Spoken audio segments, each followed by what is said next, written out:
As many of you know, we spent Pesach with family in New Jersey, and certainly the highlight of the trip was the Seder. Specifically, my children having the opportunity to have the Seder with their great-grandparents and ask the 4 questions to a room full of 4 generations of Jews.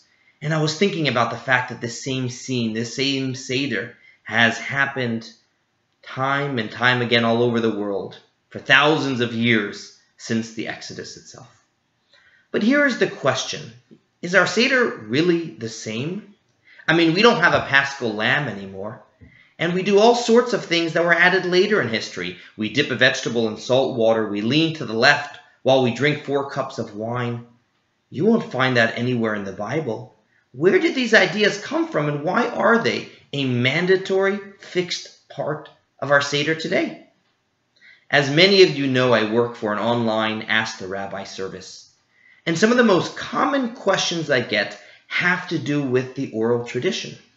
Who were the sages, and what gave them the ability to interpret the Torah and to fix so many laws in Judaism? You look at mitzvot like kosher or Shabbat, and if you look at the Bible, the mitzvot seem rather simple, and yet they become so nuanced and so detailed in the Talmud and in the oral tradition. Why is it important to listen to the way the Talmud interprets the Torah? How do we know that it's important to perform the mitzvot the way they are outlined in the code of Jewish law? How do we know that it is this version of Judaism that was passed down authentically for these thousands of years? This is why I'm so excited about the upcoming JLI course, Judaism Decoded. If you ever wanted to really understand the evolution of Torah from Sinai until today, this course is for you. No, it's not full of inspiration, but it is packed with valuable information, useful ideas that will be helpful in understanding so many parts of Judaism and Torah.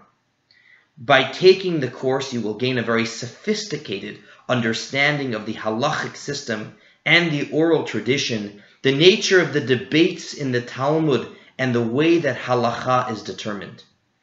You'll also gain the confidence and the skills to articulate this position to others and defend traditional Judaism.